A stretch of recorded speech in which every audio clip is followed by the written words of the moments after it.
ദൈവനാമത്തിന് മഹത്വം ഉണ്ടായിരിക്കട്ടെ. ഇന്ന് നോമ്പിൻ്റെ 45-ാം ദിനം.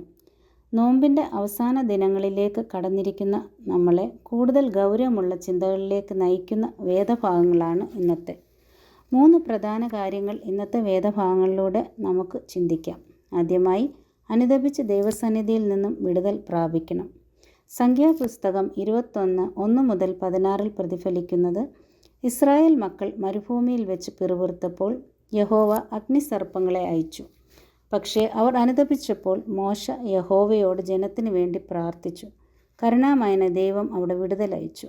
അതായത് അനുഗ്രഹങ്ങളും അത്ഭുതങ്ങളും കണ്ടതും അനുഭവിച്ചതുമായ ഇസ്രായേൽ ജനം മറുതലിക്കുന്നതും അവരുടെ അനുതാപവും വിടുതലും നമുക്ക് കാണാം.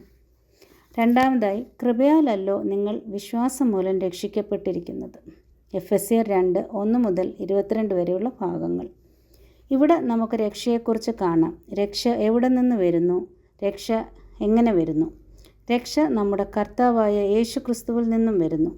അവൻ്റെ കൃപയാലാണ് രക്ഷ ലഭിച്ചത്, നമ്മുടെ അധ്വാനം കൊണ്ട് അല്ല. കൃപ അഥവാ ഗ്രേസ് നമ്മുടെ നാവിലും നമ്മുടെ ഹൃദയത്തിലും എപ്പോഴും ഉണ്ടാകേണ്ടതാണ്.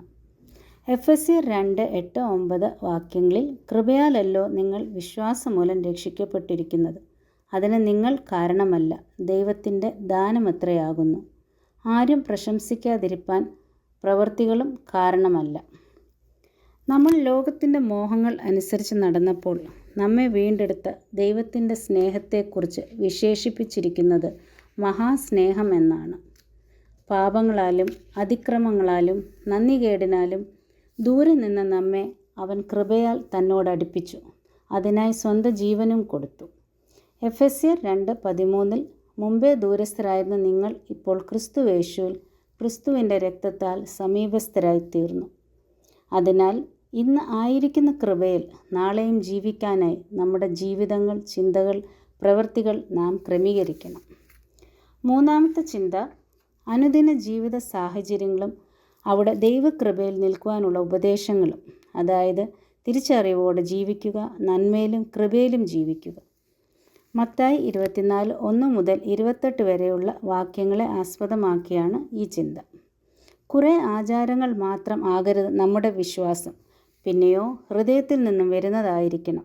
അതാണ് നമ്മുടെ ദൈവം ഈ നോമ്പുകാലം നമ്മിൽ നിന്നും ആഗ്രഹിക്കുന്നത്. മത്തായി 24:4, ആരും നിങ്ങളെ തെറ്റിക്കാതിരിപ്പാൻ സൂക്ഷിച്ചുകൊള്ളുവിൻ. കർത്താവിൻ്റെ വരവ് എന്തുകൊണ്ടാണ് താമസിക്കുന്നതെന്ന് നാം ചിന്തിക്കുമ്പോൾ അവിടെയും ദൈവത്തിൻ്റെ മഹാസ്നേഹമാണ് കാരണമെന്ന് നമുക്ക് കാണാം. ഒരാൾ പോലും നഷ്ടപ്പെട്ടു പോകുന്നത് നമ്മുടെ കർത്താവിന് വിഷമമാണ്. അതുകൊണ്ട് ജീവിതത്തിൽ കഷ്ടങ്ങളും പ്രയാസങ്ങളും സംശയങ്ങളും ഒക്കെ വരുമ്പോൾ നമ്മൾ ആ സ്നേഹത്തെ മുറുകെ പിടിക്കണം. മത്തായി 24:13, അവസാനത്തോളം സഹിച്ചു നിൽക്കുന്നവർ രക്ഷിക്കപ്പെടും. ആയതിനാൽ സൂക്ഷ്മതയോടും ദൈവകൃപയിലും ജീവിതങ്ങൾ രൂപപ്പെടുത്തി മുൻപോട്ട് ജീവിക്കാനും നമ്മുടെ രക്ഷിതാവിൻ്റെ മഹാസ്നേഹത്തെ, ത്യാഗത്തെ, കരുണയെക്കുറിച്ച് ഓരോ ദിവസവും ഓർക്കുവാനും സാക്ഷീകരിക്കുവാനും ദൈവം നമ്മെ ഓരോരുത്തരെയും സഹായിക്കട്ടെ എന്ന് പ്രാർത്ഥിക്കുന്നു. ആമേൻ.